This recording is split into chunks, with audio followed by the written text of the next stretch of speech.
ಲಂಚ ಪಡೆಯುವ ವೇಳೆ ಕರಡಿ ಗ್ರಾಮ ಪಂಚಾಯಿತಿ ಎಸ್ಡಿಎ ಲೋಕಾಯುಕ್ತರ ಬಲೆಗೆ ಖಾತಾ ಬದಲಾವಣೆ ಮಾಡಲು ಲಂಚ ಕೇಳಿದ ಅಧಿಕಾರಿ ಲೋಕಾಯುಕ್ತ ಬಲೆಗೆ ಬಿದ್ದ ಘಟನೆ ಬಾಗಲಕೋಟೆ ಜಿಲ್ಲೆಯ ಇಳಕಲ್ ತಾಲೂಕಿನ ಕರಡಿ ಗ್ರಾಮ ಪಂಚಾಯಿತಿಯಲ್ಲಿ ಜರುಗಿದೆ.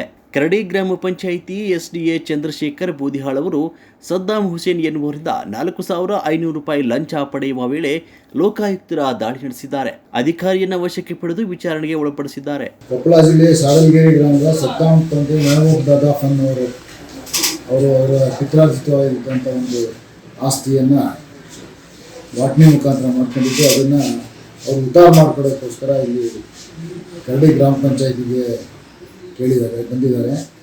ಅವರು ಕರಡಿ ಗ್ರಾಮ ಪಂಚಾಯಿತಿಯಲ್ಲಿ ಜಾಗಕ್ಕೆ ಸಂಬಂಧಪಟ್ಟಂತೆ 12,000 ರೂಪಾಯಿ ಅದಕ್ಕೆ ಟ್ಯಾಕ್ಸ್ ಕಟ್ಟಬೇಕು ಅಂತೇಳಿ, ಮತ್ತು ಅದು ಬಿಟ್ಟು 4,500 ರೂಪಾಯಿ ಲಂಚ ಕೊಡಬೇಕು ಅಂತೇಳಿ ಇಲ್ಲಿ ಸೆಕೆಂಡ್ ಡಿವಿಷನ್ ಅಸಿಸ್ಟೆಂಟ್ ಆಗಿ ಕೆಲಸ ಮಾಡ್ತಾ ಇರ್ತಕ್ಕಂಥ ಚಂದ್ರಶೇಖರ್ ಬೂದಿಹಾಳ್ ಅವರು ಅವ್ರನ್ನ ಲಂಚಕ್ಕೆ ಒತ್ತಾಯ ಮಾಡಿದರು. ಈ ಬಗ್ಗೆ ನಮ್ಮ ಬಾಗಲಕೋಟೆ ಲೋಕಾಯುಕ್ತ ಕಚೇರಿಯಲ್ಲಿ ಪ್ರಕರಣ ದಾಖಲಾಗಿತ್ತು.